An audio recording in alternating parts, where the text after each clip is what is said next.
Jaya Prabhupada, Jaya Prabhupada, Jaya Prabhupada, Jaya Prabhupada.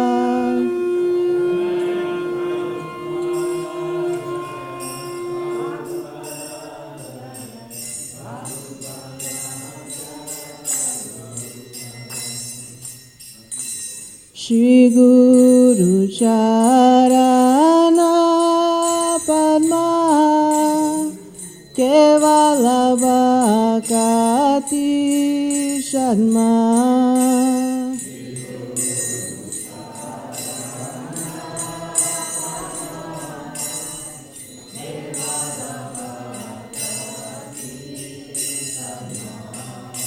Shri Guru Charana Padma Kevala Bhakati Sharma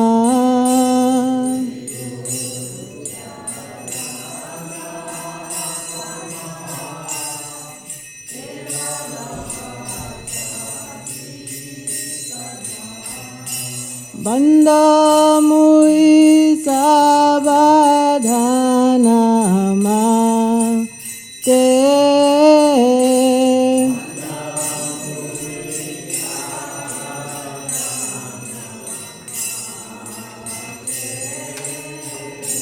Banda Mui Sabadhana Ma Te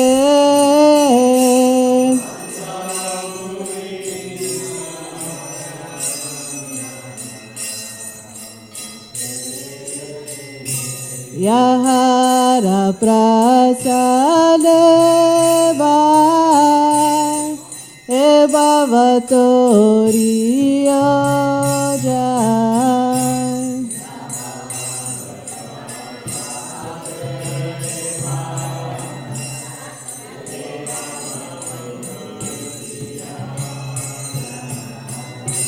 Yahara prasadeva ebhavatoriya jai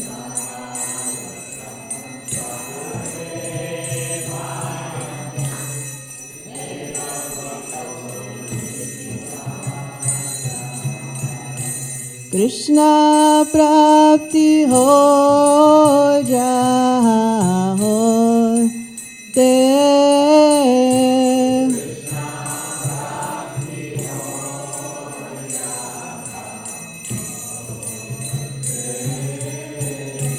Krishna prapti ho jaha ho te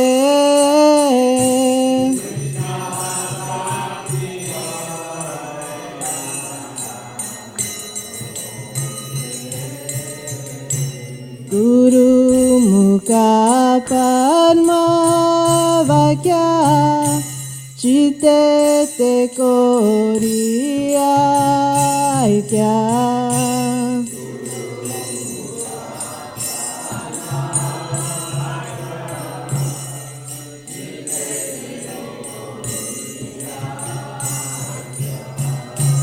Guru Mukha Padma Vakya Chite Te Koriya Kya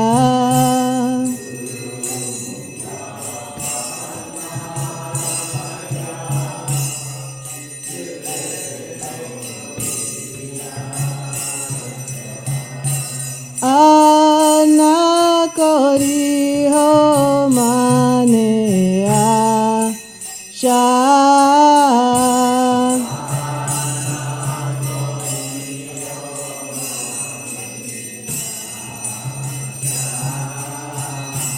Ana Kori Ho Mane Asha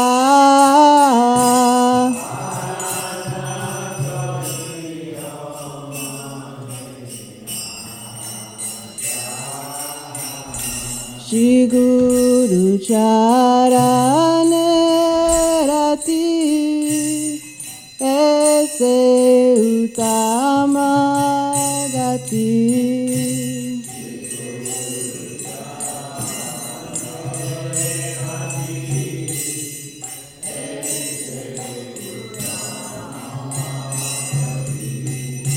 Shri Guru Charane Rati Aise Uttama Gati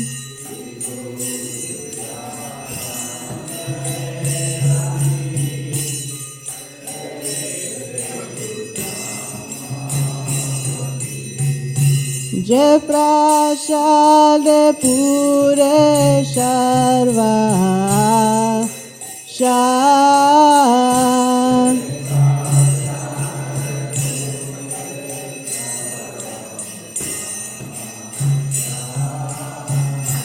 Jai Prasad Pure Sharva Shah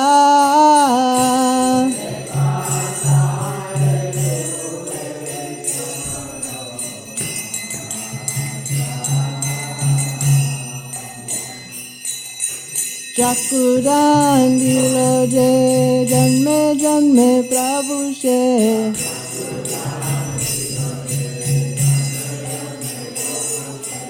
Chakudan dilo je janme janme Prabhu se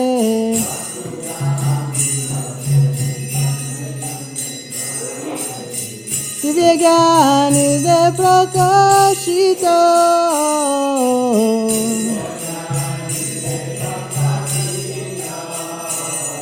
Divya Gyan de Prakashito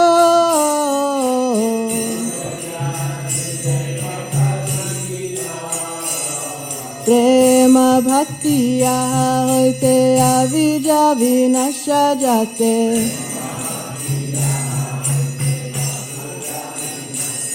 Prema Bhakti yaha hoite avija vinasha jate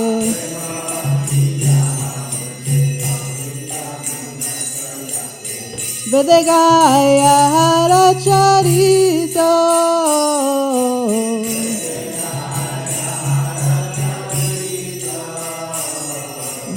Vedagaya Hara Charito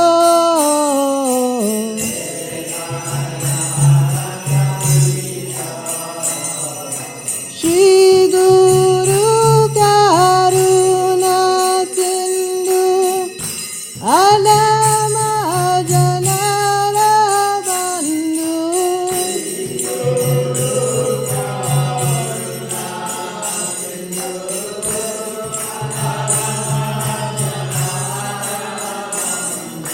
Shri Guru Karuna Sindhu Alama Janara Bandhu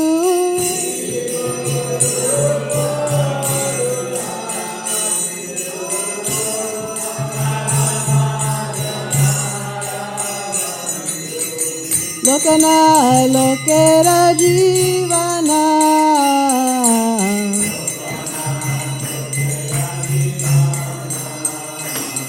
Lokana Lokera Jivana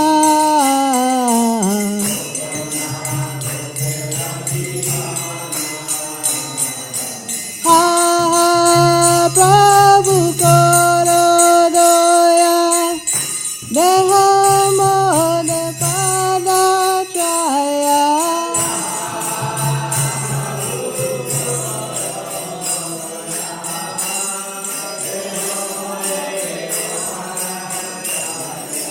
Ha ha Prabhu Koro Doya Deha Mode Pada Chaya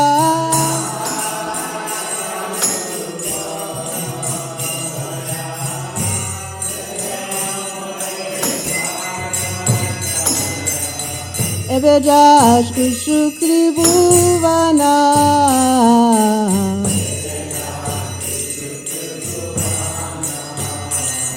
Ebejas Kushukri Bhuvana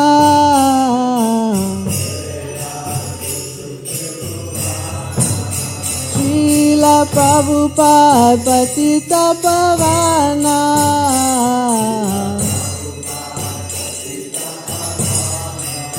Jaya Prabhupada, Jaya Prabhupada, Jaya Prabhupada, Jaya Prabhupada.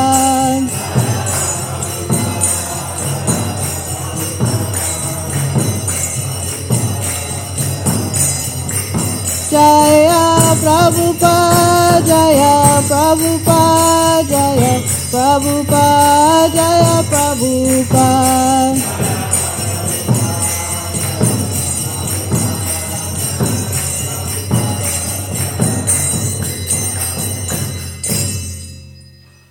Namah Vishnu Padaya Krishna Prestaya Bhutale Shrimate Bhaktivedanta Swami Niti Namine.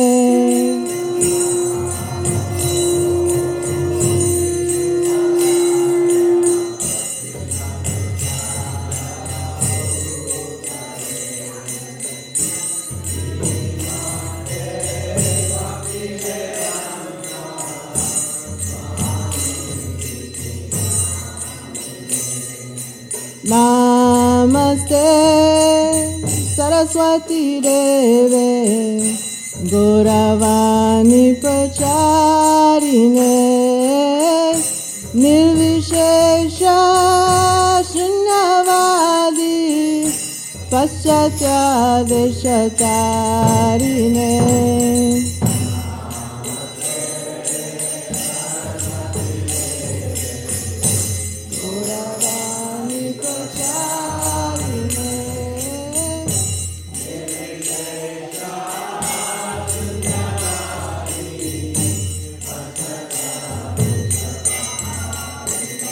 Jaya Shri Krishna Chaitanya Prabhu Nityananda Shri Advaita Gadadhara Shivasadi Gaura Bhakta Vrinda.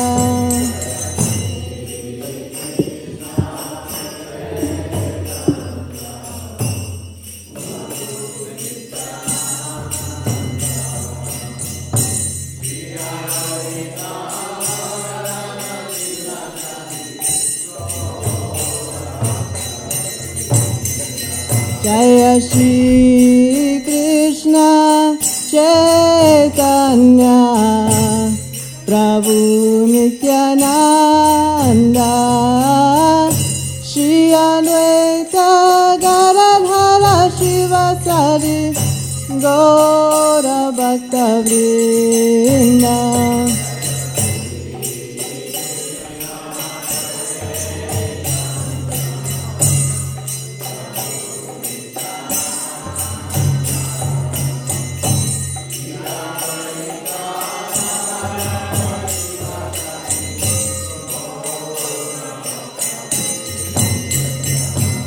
Shri Krishna Chaitanya Prabhu Nityananda Shri Advaita Gadadhara Shivasadi Gaura Bhakta Vrinda.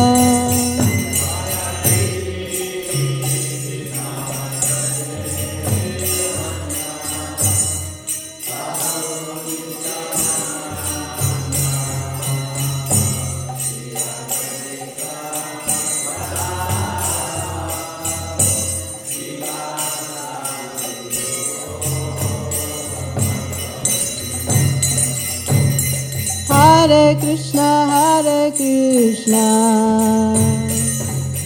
Krishna Krishna, Hare Hare, Hare Rama, Rama Rama, Hare Hare.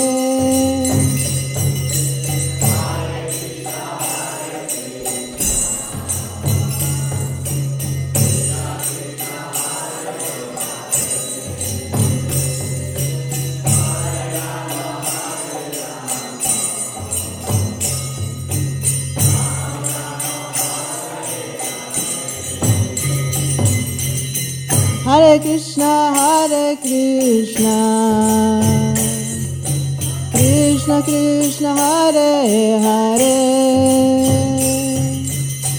Hare Rama, Rama Rama, Hare Hare.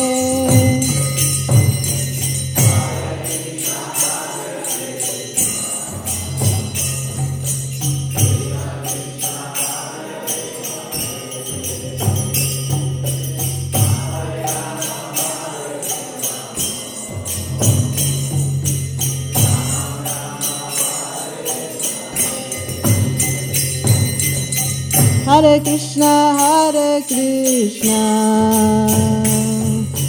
Krishna Krishna, Hare Hare, Hare Rama,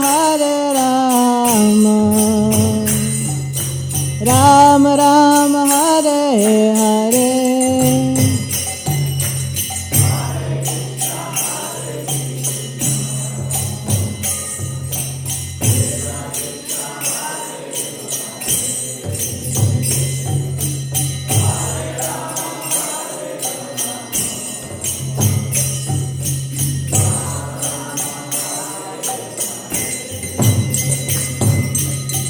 Hare Krishna,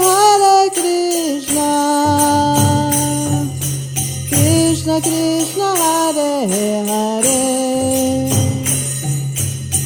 Hare Rama, Rama Rama, Hare Hare.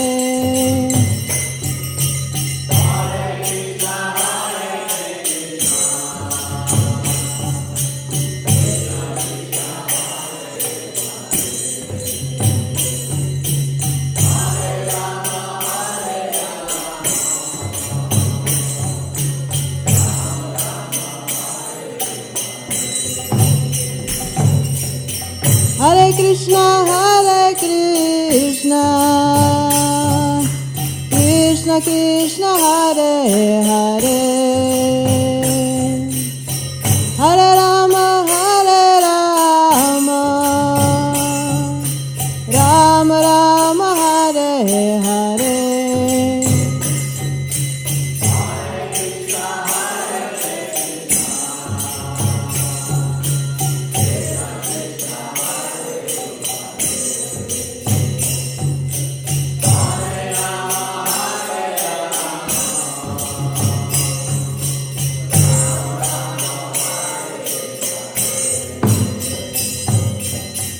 Hare Krishna, Krishna Krishna, Hare Hare, Hare Rama, Rama Rama, Hare Hare.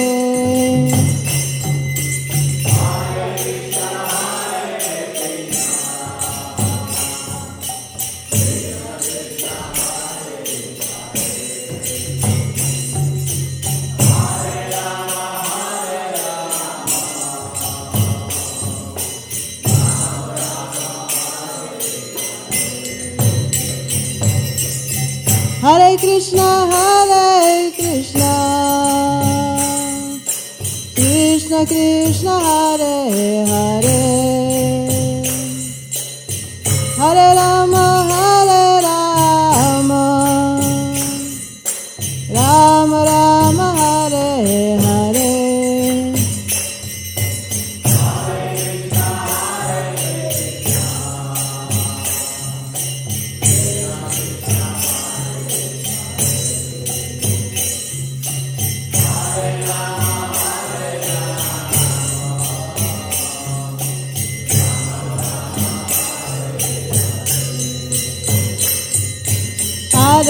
Hare Krishna, Krishna Krishna, Hare Hare, Hare Rama, Rama Rama, Hare Hare.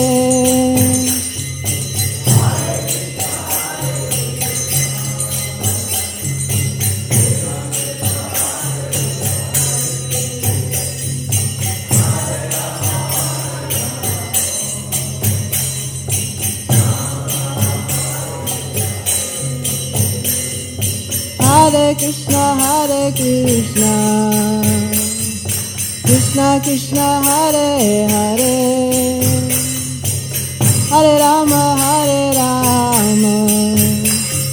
Rama Rama, Hare Hare.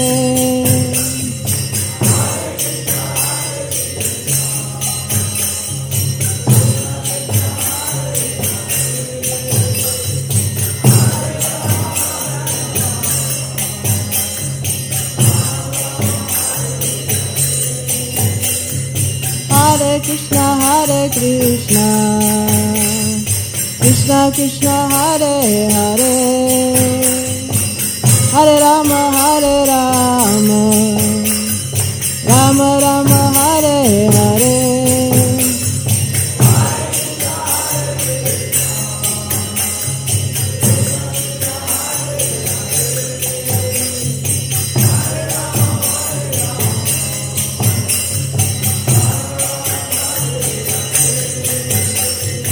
Hare Krishna, Krishna Krishna, Hare Hare, Hare Rama, Rama Rama, Hare Hare.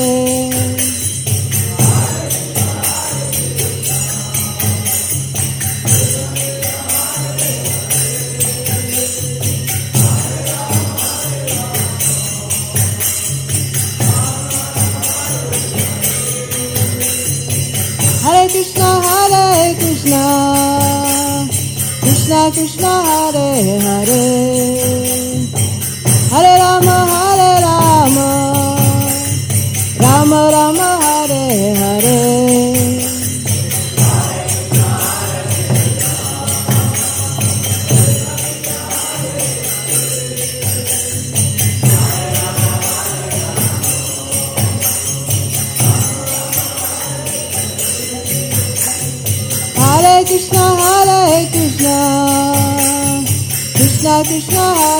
Hare, Hare Rama, Rama Rama, Hare Hare.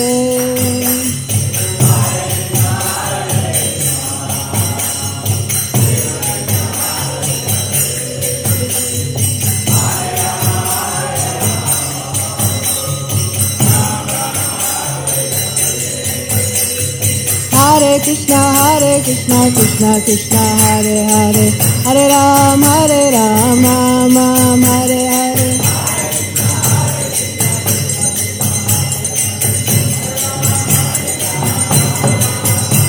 Hare Krishna, Krishna Krishna, Hare Hare, Hare Rama, Rama Hare Hare.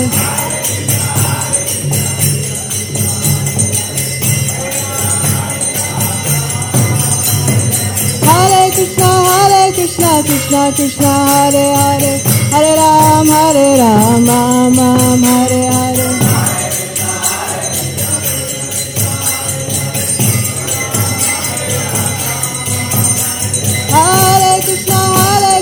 Krishna, Krishna, Hare Hare, Hare Rama, Hare Hare. Hare Krishna, Krishna Krishna, Hare Hare, Hare Rama, Rama Hare Hare. Hare Krishna, Krishna Krishna, Hare Hare, Hare Rama,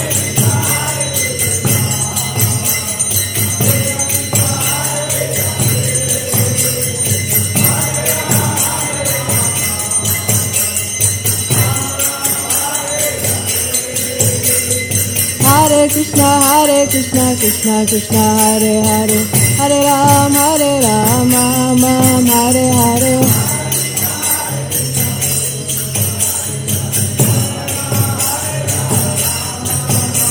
Hare Krishna, Krishna Krishna, Hare Hare, Hare Rama, Hare Hare.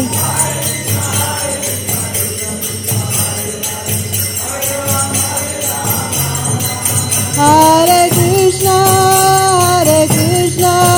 Krishna Krishna, Hare Hare,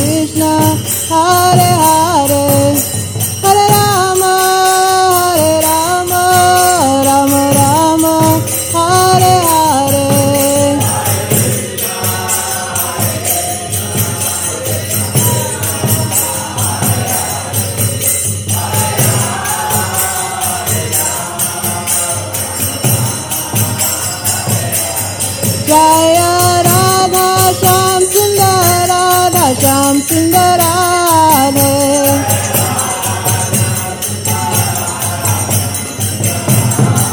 Jaya Radha Shyam Sundar Radha Shyam Sundar Radhe.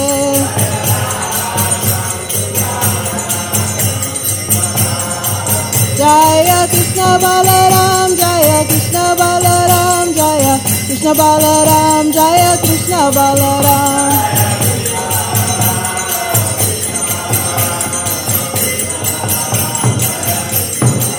Jaya Krishna Balaram, Jaya Krishna Balaram, Jaya Krishna Balaram, Jaya Krishna Balaram.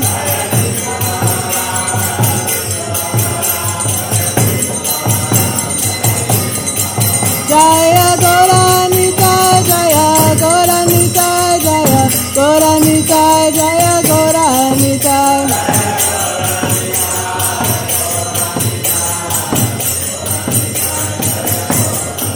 Jaya Gauranika, Jaya Gauranika, Jaya Gauranika, Jaya Gauranika.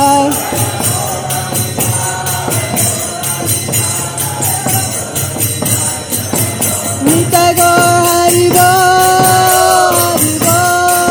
Hari Bol, Nitai Gaur Hari Bol.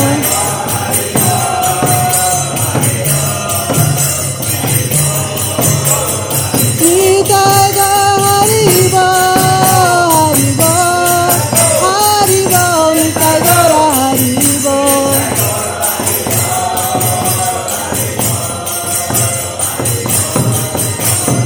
Jaya Jaya Prabhupada, Prabhupada, Prabhupada, Jaya Jaya Prabhupada.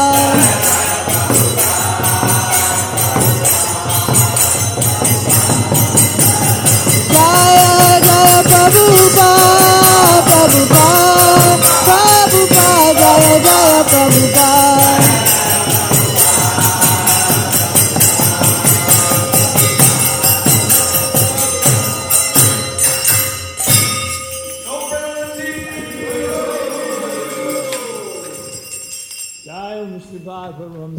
Acharya Sutta Rajasi Shimad His Divine Grace A.C. Bhaktivedanta Swami Srila Prabhupada Ki Jai Om Vishnupad Paramahamsa Acharya Sutta Rajasi Shimad His Divine Grace Srila Bhakti Siddhanta Saraswati Maharaj Prabhupada Ki Ananta Koti Vaishnava Vrinda Ki Ramacharya Shri Haridas Thakur Ki Prem Sikho Shri Krishna Chaitanya Prabhu Nityananda Sirvaiti Kadadar Shri Vasari Gaura Bhakta Vrinda Ki Jai Shri Shri Radha Krishna Gopa Gopinath Shai Mukund Radhakund Giri Govardhan Ki Jai Vrindavan Dham Ki Jai Mayapur Dham Ki Jai Ganga Mai Ki Jai Jamuna Mai Ki Jai Srimati Tulsi Devi Ki Jai Harinam Sankirtan Ki Jai Gaura Premanandi. All glories to the assembled devotees. All glories to the assembled devotees. All glories to the assembled devotees.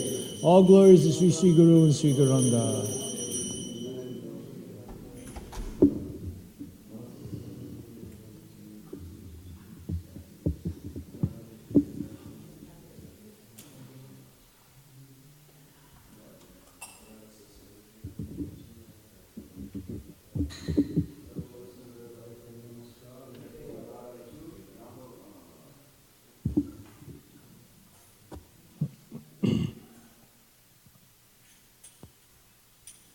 Shri Shri Radhesham Ki Jai.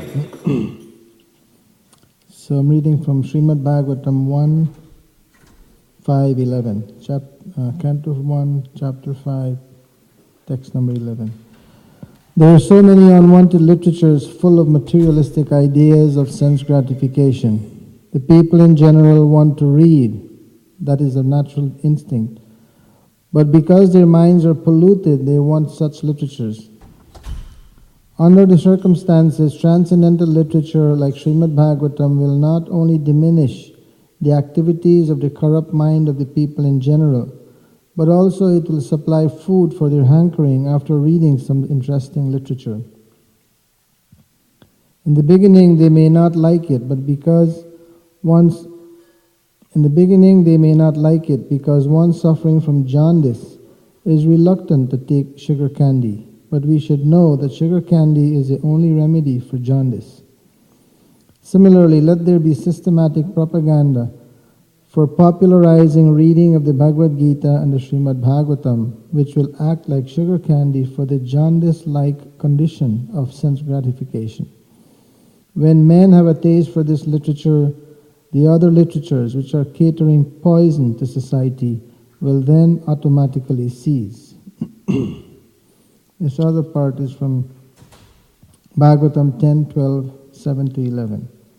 The secret of success is unknown to people in general, and therefore Srila Vyasadeva, being compassionate toward the poor souls in this material world, especially in this age of Kali, has given us the Srimad Bhagavatam.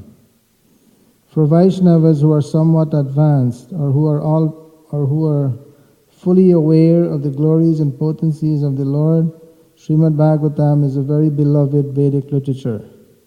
After all, we have to change this body, tatha dihantara prapti. If we do not care about Bhagavad Gita and Srimad Bhagavatam, we do not know what the next body will be. But if one adheres to these two literatures, Bhagavad Gita and Srimad Bhagavatam, one is sure to obtain the association of Krishna in the next life. Therefore, distribution of Srimad Bhagavatam all over the world is a great welfare activity for theologians, philosophers, transcendentalists, and yogis, as well as for people in general. Srila Prabhupada ki jai. So I'd like to thank all those devotees who came out yesterday. There were probably about 50 devotees here yesterday cleaning up and doing different kinds of services in preparation for Gaur Purnima on Thursday. We'll have our Sunday feast program today. We're breaking the fast this morning, pretty late, 10:04 to 10:46, according to the calendar. I think 2 or 3 times a year we have it where it's irregular like that. Usually it's between 7 and 10, but today it's 10:04. And Tamohar Prabhu will be giving the Sunday feast lecture today. And here are the devotees who have assisted their guru in dressing the deities. Shri Shri Radhesham were dressed by Nitai Priya Devidasi, Chota Radhesham by Sachi Sundari Devidasi, Shri Shri Krishna Balaram by Mother Mantrini, Chota Krishna Balaram by Mother Ekadashi Vrata, Shri Shri Gaurnitai by Mother Draupadi, Chota Gaurnitai by Mother Govinda Mohini, and the Gurus and Lord Nishingadev by Krishna Kripa Moy Das. And this morning we'll have a following Srila Prabhupada number 5. And as usual, Sunday morning is cut-up day, vegetable cut-up, so if you can help, we'll be very grateful. Thank you.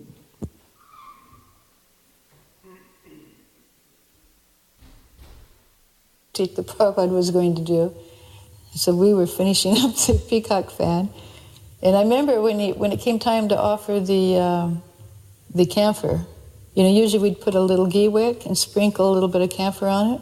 Prabhupada he didn't want that. He'd send it back up. He wanted a big chunk. So he put a big chunk of camphor, and then the big billowing camphor, we'd never do that because it would make black and everything, so we would be very conservative, put a few sprinkles, but he wanted a big piece. And then, and then the fan was okay. He used the fan. I guess it was several months later, there was an article in BTG on this installation, and they brought the magazine to Prabhupada. He was in Vrindavan at the time, which they would always do. Whenever there was a publication, wherever Prabhupada was, of course, they would rush and bring it and show him the last Bhagavatam that was produced, or BTG. So he was at his sitting desk right here at Krishna Balaram, and they brought in the BTG, and Prabhupada started paging through it. And it had the pictures of the deities on the altar. And Prabhupada looked at the one picture, and in the picture there was Krishna and Prabhupada. You could see, the shot that was taken was Prabhupada and Krishna. And Prabhupada smiled. He said, "Just see," he said, "I am looking at Krishna, and Krishna is looking at me." After the installation, when Prabhupada did the arti, he performed arti for the deities, and that really amazed all of us. And I remember playing the mridanga and standing very close to Prabhupada. All the devotees were so happy. It's just incredible. And Prabhupada was meditating on Radha and Krishna while he was performing the arti. And I had never seen Prabhupada perform arti before that, and it was quite an experience. He took his time and he meditated deeply on the deities, and it infused everyone with deep spiritual ecstasy.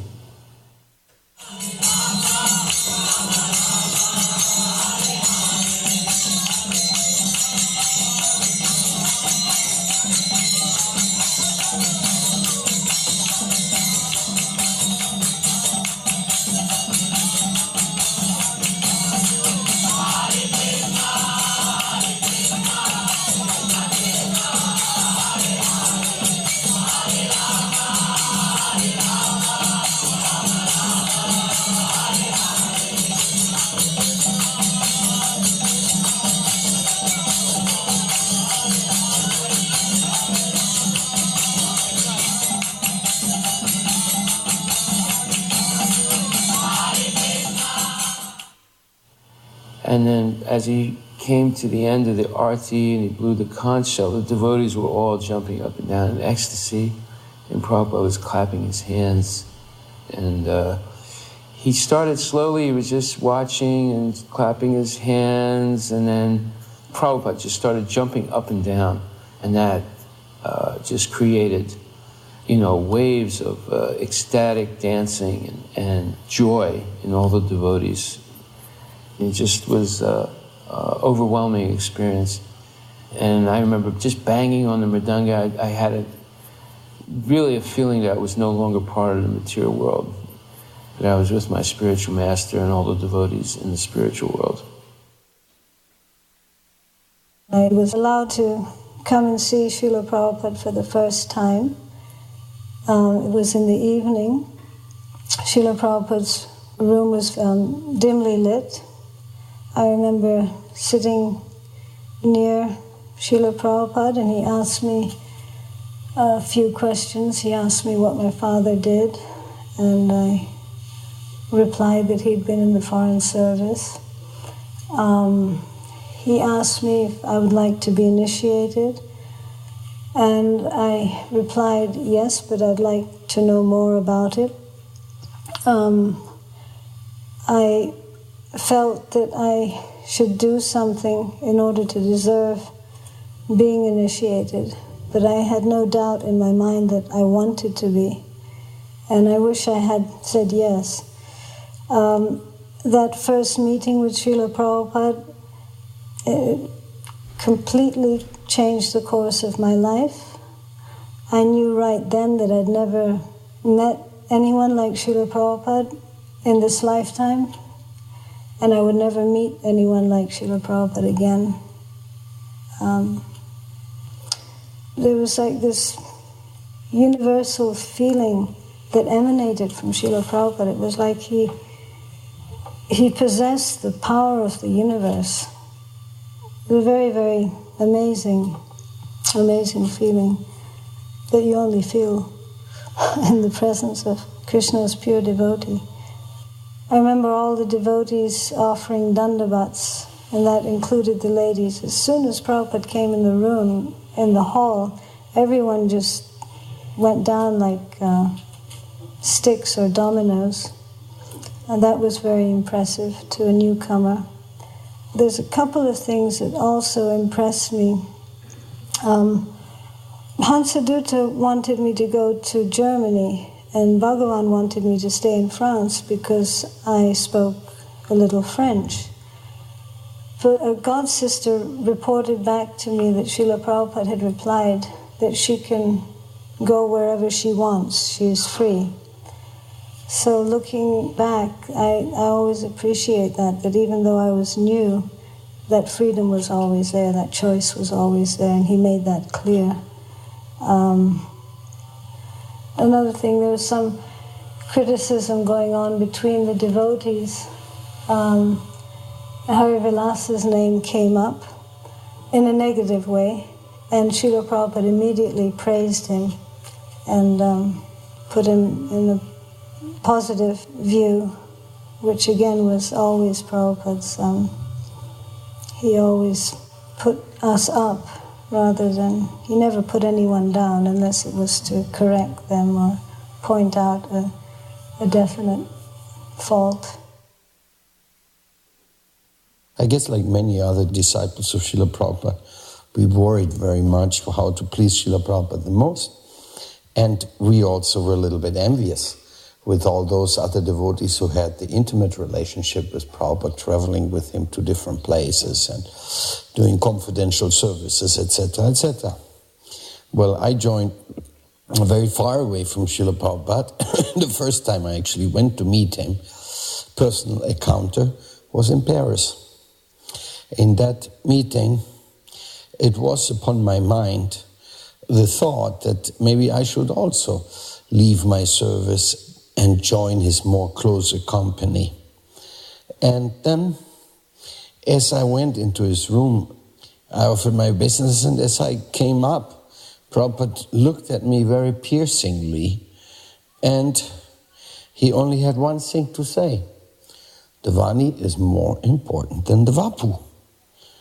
And then he went into lengthy details to say that some devotees, they are very close physically to the spiritual master, but they don't understand what he really wants to be done, and they cannot catch that.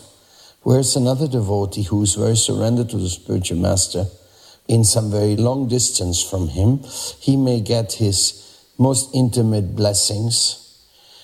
So when he said that, I was immediately cool in my brain, and I could immediately see the capacity of Prabhupada to harmonize my feelings.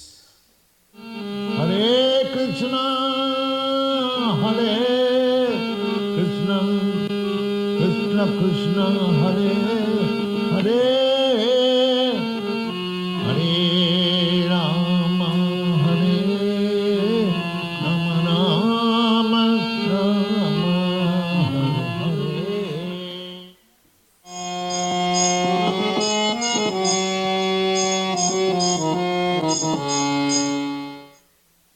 Prabhupada stayed here for over a month, I think, or at least a few weeks he was here, and it was a really beautiful time of year, which is not real common, that you can get several days in a row with sunshine. But we seem to. And Prabhupada even commented about it. He said, England's very nice, but when the sun shines, he said, it's like one of the nicest places in the world.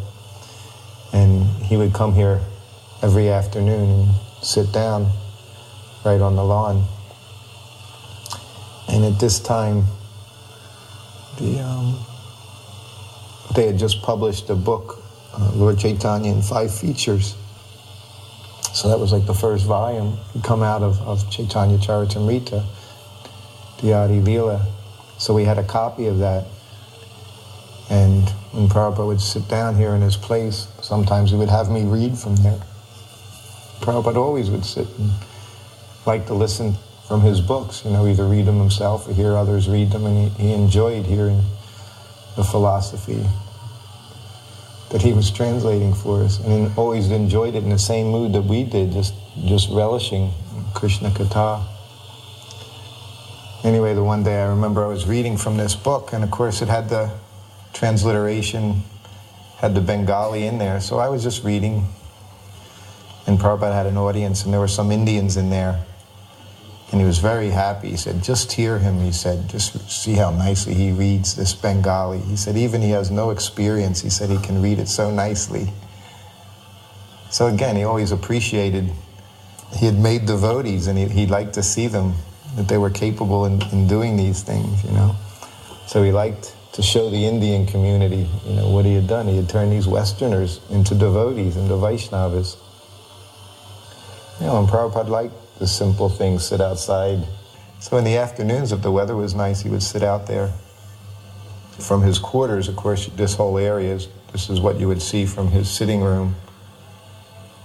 And sometimes he would Again, as he would walk around in his room chanting, and he would just look out the window onto the lawn and the trees.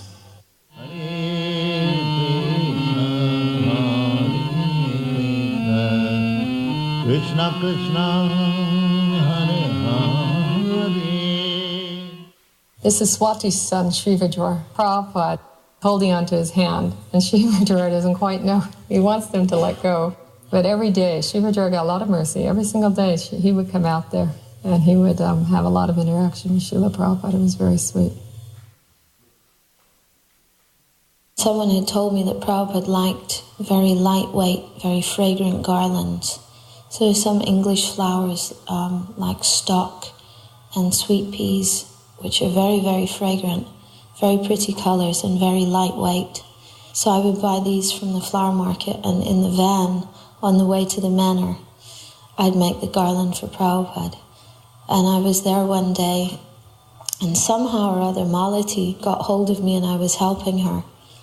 And the garland didn't get to Prabhupada during class time. She said, "We'll bring it up now with the prasadam." So she took me up to Prabhupada's room, and I had the garland and I was kind of holding it as if to, inviting someone to take it from me, to give it to Prabhupada. And Prabhupada looked at me and he raised his head and indicated that I should come and give the garland. So I went forward. Needless to say, I was extremely nervous. I didn't want to touch Prabhupada. I didn't want to drop it on his head. I was petrified. But as I put the garland over his head, the top of his ear brushed the inside of my hand, and it was so soft. I can still feel it now when I think about it. And he was smiling like anything. It was so wonderful. He said, "Thank you very much." And for some reason that day, I was there for a long time. Prabhupada was walking around outside in the afternoon, and he still had the garland on. And those flowers are very, very delicate. And that garland was still as fresh as the minute I had put it on him. And they said he'd been wearing it all day. I went on Sankirtan with Tribhuvanath. We were very close friends in those days. So one day we came back to the manor, and we saw that Srila Prabhupada was sitting on the lawn with only Shamsundar. We thought that this is a wonderful opportunity to have intimate association with the spiritual master. So we rushed down to the lawns, and we went over there and sat down. And Prabhupada looked at us, and he seemed to be a little bit disturbed. And he kept looking at us and talked a little bit to Shamsundar. Then he was looking again, and he didn't look very happy. So then suddenly he turned to Shamsundar and said, "These men have no work, they have nothing to do." So I thought, oh my goodness. So I realized also at that time that just, there were a lot of people wanting to be seen with Prabhupada or to be with Prabhupada, but this was not very important. And during the course of my time there, I was taking his slippers and giving him his cane, and every morning take him down to class and bring him back, but I never said anything except, Jai Srila Prabhupada. I didn't feel that I wanted to impose upon him. And the women were making so many nice preparations. Well, I didn't live there, so I had no place to prepare anything, but I thought I have to offer Prabhupada something, so I'm going to make some popcorn. But I'm not going to give it to Prabhupada myself. It's just like a cute thing that the kids can give Prabhupada. So I just made some popcorn, and I must have put it in a bowl, covered over, and I sent Vaishnav and Manjari. So Prabhupada sees we're holding something, and it's covered up, and he's looking, anticipating, "Oh, what have you got for me?" And the kids wouldn't take it. They refused to take it from me. I was so embarrassed. It's like, this is not what you offer your spiritual master, some popcorn. I remember I used to walk sometimes slightly in front of Prabhupada and sort of sideways on, so I could half see where I was going, because I'd had the unfortunate experience once of practically treading on Prabhupada's heels and felt excruciatingly embarrassed by it and great anxiety. So, but I really wanted to be close enough to Prabhupada so I could hear what he was saying. So it was just walking past the gates of Lechmore Heath, as they used to be. And Prabhupada was talking about how there are so many glowworms in the age of Kali, so many people trying to offer spiritual solutions. And then he looked at me right in the eye and said, so what is the use of so many stars when with one moon you can light up the whole night? And it was such a touching experience, Prabhupada talking in that way, directly looking in my eyes so deeply, seeing for the first time Prabhupada's depth of purpose. It felt like Prabhupada was asking, so when you were going to become a moon? Because this is what Prabhupada wanted to do. He wanted us all to become moons. Prabhupada on his way to his throne.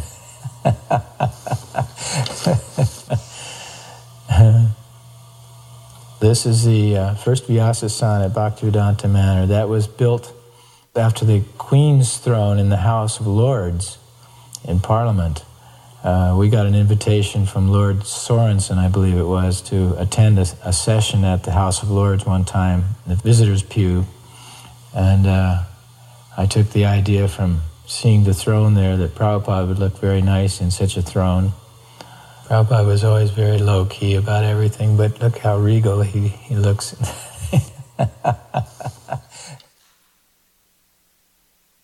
Then he went into the temple room, and they'd built a Vyasa-san, incorporating the railings from the staircases. And it was very big. And Prabhupada looked at it and he asked, oh, who's this for? This is for Lord Shiva? And about 6 o'clock in the morning, I was sitting on the Vyasa-san, sideways on, painting these lotuses. Everyone had been up all night, and the temple room was a whole hive of activity. And I must have nodded off. And I opened my eyes, and I was sitting there with the paintbrush still in my hand. And the temple room was empty. And the door that Prabhupada used to walk through out onto his morning walk was open. And there was one devotee there. I said, has Srila Prabhupada been through already? He said, yeah. I said, did he see me here on the Vyasa-san? He said, yes, of course. And what did he say? Prabhupada saw you there sitting on the Vyasa-san with a paintbrush in your hand, sound asleep, and he laughed. Where we get people together is politics, and I thought, I better ask this question. And I said, Prabhupada, sometimes I have a question, and it's too detailed for the scriptures and the spiritual masters and around, what should I do? He said, if you chant Hare Krishna very nicely, he said, all the answers will come from within. There was this English fellow who came, he was in his 30s, I can't remember his name. And he was rather disturbed over the story of Junior Haridas, that he had committed suicide for seemingly such a small offense. Lord Chaitanya chastised him so heavily. So Prabhupada explained it this way. He said, Junior Haridas, he went back to Godhead. He said, just because the father chastises the son, it does not mean he does not let him back into the house. One day we were sitting in Srila Prabhupada's room, and all of a sudden George Harrison walked in with a group of Indian people. And he paid obeisances, and he was very excited that he had a song he wanted to play for Srila Prabhupada. The song was Krishna, Where Are You? And he had produced it and played instruments on it, and Lakshmi Shankar, who was with him, sang the song. So Prabhupada listened to it, and as he was listening, he was smiling and tapping his knee in rhythm. And then afterwards, Srila Prabhupada said, yes, this is the proper mood, always searching for Krishna. Not that we have found Krishna, but we are always searching for Krishna, just like the 6 Goswamis. Of course, George was very, very happy. He and Srila Prabhupada had a wonderful relationship. When George walked in and paid obeisances, you could really see his great feeling and humility. Krishna, Where Are You can be found on the album Shankar Family and Friends, referring to Ravi Shankar. The words are, I am missing you, O Krishna, where are you? Though I can't see you, I hear your flute all the while. Please come wipe my tears and make me smile. Here's a short cut from it.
And another time he was looking out there and just looking across the lawn, the trees, and he said, do you know what's the most beautiful animal?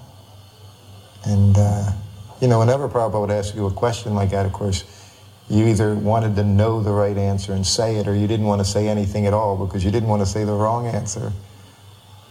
So, of course, I was thinking different animals, and I thought, you had to say a cow, Krishna loves the cows, he's Govinda. So finally, after a little bit, I said a cow, and Prabhupada just laughed, and he said, no, he said, the horse. He said, the horse is the most beautiful. He said, its body and its muscle structure. And I said, oh, yes, Prabhupada. A lot of devotees don't know this, but actually Prabhupada did name the land New Gokula, and that's why he named the deities Radha Gokulananda. And he wanted the main activity there to be Goraksha, cow protection. He wanted 150 cows kept on the property, and I said, but that's not very practical because of the 17 acres of land, there's only 6 acres which is pasture land. And I said, you need at least 1 acre per cow. And he said, so you buy another 150 acres of land. What is the difficulty? This is the most important duty, to look after the cows and explain the importance of cow protection. He said also we should purchase a double-decker bus and drive the bus into central London and fill the bus up with Western tourists, Western people, and bring them out to the manor so they can be educated in simple living and high thinking. He said besides showing them how the cow is protected, we should also be producing milk for sale and butter and yogurt and also ghee. He said if we make our own ghee, he said so many people want to purchase the ghee because there's nothing like homemade ghee. And he said that the other activities that devotees should be doing there is spinning and weaving and different handicrafts. This is what he wanted to happen there. Then I asked him about the Indian community. I said, should we cultivate the Indian community? And he said, they're already Krishna conscious. He said, we should concentrate on the British community. He said, they know nothing about Krishna. During this time, Shamsundar had a program where he was inviting different prominent persons to come see Prabhupada for darshan, celebrities. It was during this time that Donovan came to see Prabhupada. Schumacher, I think he wrote a book called Small is Beautiful. Lord Brockway. One reporter during a darshan asked Prabhupada if we worked. Prabhupada said, no, we don't work. Why should we work? We're the sons of the richest man. Then he said, you see this manor, right? What do you think it's worth? So the reporter said, £500,000 or more. He said, so do you think that if you worked your whole life, you would have enough money to buy it? And he said, no. He said, well, you see, we don't work, but we got it. Someone gave it to us. So why should we work? We get everything we need. In 1971, Prabhupada had a pandal in Delhi, the first pandal. And these deities were used for the pandal, and then afterwards, they were just sitting. And then there was discussion that we would eventually get a new temple, because Buri Place was becoming too small. So then Prabhupada mentioned that these deities were available. So immediately Dhananjaya, called up India and started the action of, can we get these deities over here? So it was already set in motion, and then Srila Prabhupada said, well, where's the money? Because one man had volunteered to pay for the deities to be sent over, but he hadn't handed the money in hand. And Prabhupada said no. He said, don't do anything until you get the cash in hand, because we had no extra money at all.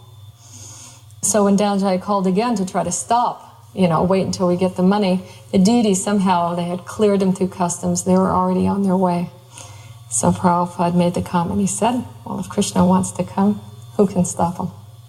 So then Radha Gokulananda arrived, and they set up in the Pujari room in Buri Place for about a year before they came out here. And we hadn't had the manor. We didn't even know where we were going to have a temple at that point. And then Bhaktivedanta Manor was found. And so Radha Gokulananda were always, destined to come to the new temple wherever it was going to be in England. They came with 7 outfits. It was meant to be installed on Janmashtami, and we did it on Janmashtami. And now he's offering. This is the first offering to the deities, and Prabhupada is personally offering the deities their bhoga. Prabhupada's very involved in the whole installation. He comes down into the temple room. They're about to offer him a garland. He doesn't accept the garland because there's none on the deities. And then he personally supervises the bathing of the deities. And he personally supervises the men that carry the deities and put them up. And then Malati dressed Krishna, I dressed Radharani. And then he came in. It was personally, he's hurrying us up, to dress the deities quickly. Prabhupada was, you do it in a certain amount of time. The deities, they were originally meant to have gone to Scotland. But I guess Krishna's desire was to stay at the manor because that's where they ended up. Anyway, I picked them up from the airport. We had this Russian vehicle at the time. And I remember driving this vehicle out to Heathrow Airport, to the cargo area. And there were the 2 boxes with the deities in them. And I'm trying to think, if I just say deities, will he understand? And also, I knew a little bit about packing deities. And quite often, deities arrive broken. Generally, they actually weren't broken in transit, but in the opening of the box, they would take some crowbar or something and apply pressure, and that was when they would break. So I was very worried about, if I had to open them up, how would it be done, and, So, I said, all right, now, what's this? So I very authoritatively said in my best authoritative voice, this is the Supreme Personality of Godhead and His eternal consort. And, they didn't flinch, they're British. And I said, it's for a temple. Religious. That was it, they let it go. It's 2 big boxes, they didn't open them. And this was such a beautiful place that George Harrison had purchased and given to Srila Prabhupada and the devotees. And we finally felt that we had a real home in England. And there was a sense of permanence about it. And so the installation of the deities had significance on many different levels, not the least of which was this feeling of having achieved a long-term goal of establishing Krishna consciousness in the UK, which of course had historic significance as well as emotional significance. I mean, England having been the invading force that had governed India for so long, and now Krishna consciousness coming to England and establishing itself permanently as the spiritual force in England was very significant. And there must have been something about this, because Srila Prabhupada was so energized during this installation ceremony. His lecture after the deities had been installed, and he offered the arti ceremony, and there's wonderful dancing. He was jumping up and down, going around and around the deities. When Srila Prabhupada offered the first arti to Sri Sri Radha Gokulananda, I was photographing him. I stood behind the arti tray and simply focused the entire time on Srila Prabhupada. And as I was doing that, I was struck by how gracefully he offered the different items. The beautiful circles he made with the ghee lamp and the little circles within the circles. And also I was even more struck by how focused he was on Sri Sri Radha Gokulananda. I was certainly focused on him, and all the other devotees pretty much were focused on Prabhupada. But Prabhupada was focused on the Lord and on pleasing them. This whole event was not about him, but it was about the pleasure of Sri Sri Radha Gokulananda and the pleasure of his spiritual master. Looking at him as I was, I could feel that. And when he finished the arti, and he started circumambulating the deities, again his movements were very graceful, very rhythmic, and it was for the pleasure of the Lord. And we were so engrossed in what Prabhupada was doing that when he gave just a little movement of his hands, indicating that we also should participate in dancing for the pleasure of Sri Sri Radha Gokulananda, immediately all the devotees were involved in dancing for the Lord.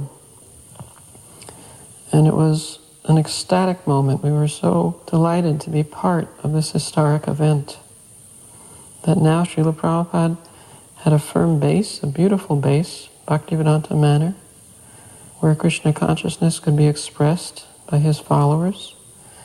And from that base, they could start to spread Krishna consciousness throughout the country.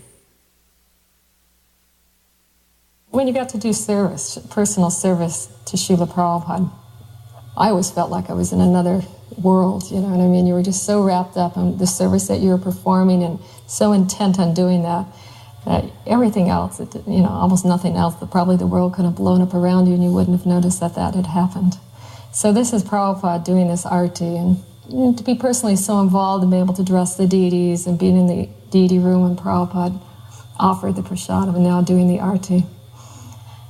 It was definitely a very exceptional feeling. And after, you'll see when he comes to the point where he starts circumambulating the deities and then invites the whole temple room into the deity room. There's a lot of space. This is a big room, so there's space behind the altar. At very few occasions I felt just this amazing energy. Every time Prabhupada danced, or he raised up his hands for people to dance, there was this energy, and just the whole, everyone felt it. You were just lifted off your feet by this ecstatic energy. Be able to do that with Srila Prabhupada and dance with him so closely, it was absolutely amazing. I was serving in Bury Place at the time, and it wasn't my time to go out to the manor. We all had turns. But I just felt there was no way that I could miss this installation of Krishna by Prabhupada. And I ran away for the day. I didn't actually get to see very much of it because there were so many devotees there and it was so crowded. I just remember seeing Prabhupada placing a garland over Gokulananda when he was standing in the steel bowl on the floor. But then once the curtains were open again, when the deities were dressed and Prabhupada had performed arti, he led everyone in circumambulation around the deities. And he danced all the way around there.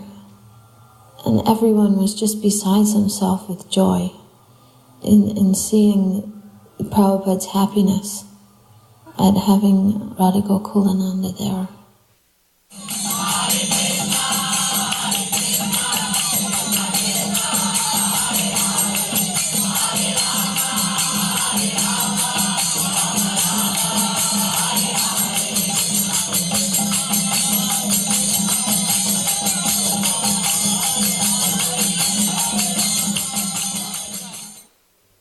After the deities were installed, Prabhupada instructed me that, Krishna has come, now you have to look after him. Still, there was no money at the manor. So myself and another devotee, Gangamai, became the personal collectors of Sri Sri Radha Gokulananda. And we'd go out every afternoon until 11 o'clock at night and collect for them. You know where we went? We went to the pubs. We just had these cans and we'd just say, you know, because it's so raucous in the pubs, you couldn't really talk. We're just collecting for charity. Sometimes they'd say for the blue boy at the manor. So it's kind of a purification and atonement, and to remember why we were just, you know, doing what we were doing. We would wake up the deities every morning and perform Mangal Arati. And I remember one night, we got in really late and the temple was locked. It was actually locked on purpose because some people were objecting that we were getting this money and it was going directly to the deity fund. Prabhupada told us, he said there had to be a bank account for the deities and that money would only be used for their maintenance and care. So I knew that it really wasn't an accident. The doors were all locked. So Prabhupada saved us. There was one little window by the Vyasa side, small one, but we managed to squeeze through and get in. And it was a very full day because Sam Shinder had invited all these dignitaries. So there are all these people that came in the evening time for Janmashtami. His lecture was energized. He sat down on the Vyasasana and said, there is another world, a spiritual world, beyond this world. And then went on to describe in the most vivid, visceral terms, the universe where Krishna lives, where souls dwell eternally in loving service to God. It was breathtaking. It just transported us out of the material world in a sentence. There is another world. And we were there. He could do that with a sentence because he was speaking from realization. We were always trying to keep Prabhupada with us as long as possible. We were gluttonous for Prabhupada. Very selfish. So very early on we hit on the idea that if we keep Prabhupada busy talking to famous or influential people, that he'll stay and stay and stay. So we made a long schedule of visits. We scheduled philosophers and clergymen, and wherever Prabhupada could get an interesting dialogue with people who we knew would engage Prabhupada's intelligence, where he would really unleash the philosophy of Krishna consciousness. For Arnold Toynbee, we had to go to his home in London for that. I mean, you name it. People from all walks of life would come and engage in a conversation with Prabhupada that would be remarkable. And Prabhupada would talk about it the rest of the day and into the night and bring it up in his lectures the next day, what was discussed at that meeting. And this kept him occupied and kept him very happy there in London. We knew that Srila Prabhupada had some program in London, so he'd driven from the manor, which is about an hour or something. I rushed to the door and Srila Prabhupada's car was just pulling in. I thought, oh my goodness, there's nobody here, just me. I ran out to the street and Srila Prabhupada came from his car and he didn't even wait for the other devotees. He just very merrily started walking towards the temple. So on the footpath itself, I paid my obeisances and I stood up. And I said, Jai Srila Prabhupada. And he said, Jai. And when he said Jai, I got the picture of Bhaktisiddhanta in my head. That when I said Prabhupada, he was thinking Prabhupada Bhaktisiddhanta. And I thought, wow. And the humility, I already saw that Srila Prabhupada's humility, especially on his arrival at the manor the very first time, and even from his pictures when I was a Kami, that's the thing that I recognized about him, this supreme humility of a pure devotee. But then when I chanted Jai Prabhupada and he said Jai, and I knew that he wasn't thinking himself as Prabhupada, he was thinking, this is Bhaktisiddhanta. I firmly believe that he took only the title of Prabhupada just to glorify his own spiritual master. This is such a beautiful scene. Srila Prabhupada taking us to Vyasa Puja feast in his room. Somehow or other, Vishaka and I were alone with him. She was taking stills and I was filming. In my years of filming Srila Prabhupada, this is one of the most memorable times. He was totally fixed and concentrated on taking prasadam. He seemed to be able to tell the quality of the preparation with his eyes. My mother, father, and grandmother were talking with Prabhupada. It was upstairs in Prabhupada's room, and there were a few other of Prabhupada's disciples there. And I was just playing with some string in the back. I must have been about 7 or 8.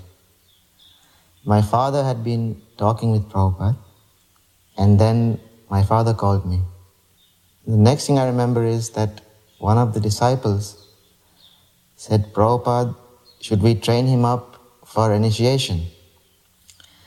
And he said, no, he is our brother's Shishya. He is our brother's Shishya. Then my father spoke some more things to him. And the next I remember Prabhupada saying, he said that this boy will spread Vaishnavism throughout the world, for which he has my full blessings.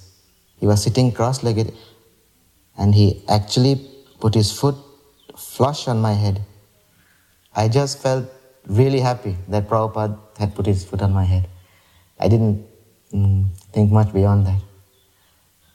So after Prabhupada left, I wanted to have the initiation into ISKCON, which my father was very much against. So I took initiation, and that initiation didn't bear the proper fruit.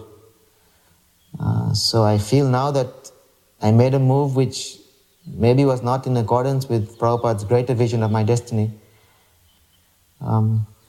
Always from childhood, I was always very much attracted to Sriman Narayana and Rama.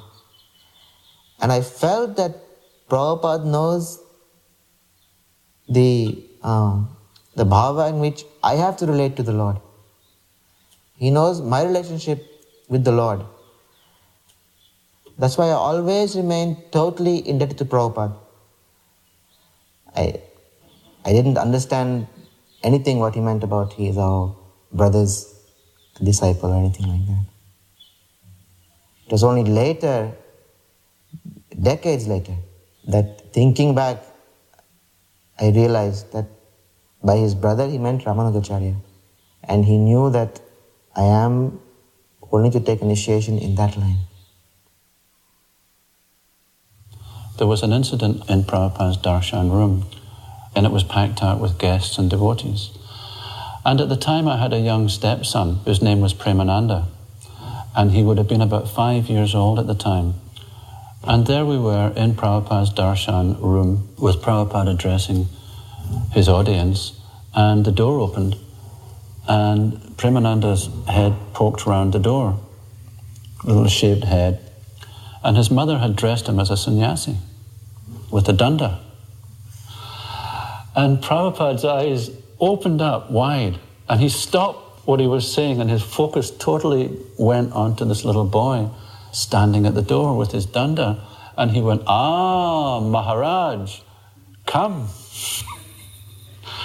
The room was packed out, so Premananda literally had to climb over people. You know, it was like an ocean of waves, you know, and he just climbed literally over all these people and sat before Prabhupada's table. And Prabhupada just beamed at Premananda and offered him a sweet from his plate. He said, "Jai Maharaj," he said, "you stay." And of course Premananda sat there, and it was an incredible sight to see. Now the interesting part came the next morning, and Prabhupada was out for his morning walk. And Premananda was downstairs, which is now in the prasadam room downstairs, big room. And he was still dressed in his sannyasi outfit. And he still had his danda. Now this time he was messing around with his friends. And they were fighting and squabbling, and he had his danda, and he was hitting them over the head with the danda, and he was really causing a big ruckus. And suddenly, there was Prabhupada at the door. He'd returned from his walk with the disciples. And Prabhupada's face was grave as anything. He immediately looked over and saw what was going on, and he turned to one of the disciples and he said, "Where is the Father?" And I was also in the room. So I came over to Prabhupada and he very gravely looked at me, and I could feel the gravity of the situation. And he said, "He mustn't dress like this anymore." He said, "Sannyas is very serious business." And that was that. So I felt quite chastised because that was my responsibility, but also I experienced how I had already, as a young brahmachari, I was, thinking ahead about sannyas, you see. As though, well, I've been around for a couple of years now. It's about time I was thinking about taking sannyas. I was already thinking the young brahmachari thoughts, But I think that really nailed that one, because in that moment, I realized for myself how serious those were Prabhupada's words. Sannyas is very serious business. These were some of the most enjoyable walks in all of my time with Prabhupada, was walking through these wheat fields around the manor. Prabhupada would discuss everything from the natural things we would observe along the way, right up to the person he talked with the day before.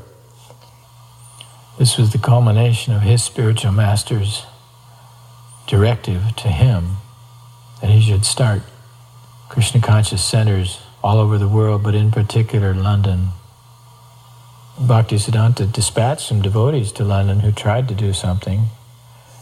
So there was a history of emphasis on London. He was very much appreciative of what the Grihastas were doing in London and used that as a model. He thought that the Grihastas should be the managers of these centers and the activities of centers, the money, and I suppose some of that came from observing what we did in London. Prabhupada was appreciative of everyone's devotion, whatever it was, whether you were a brahmachari or a sannyasi or a grihasta. He was very much thankful to his devotees for their service.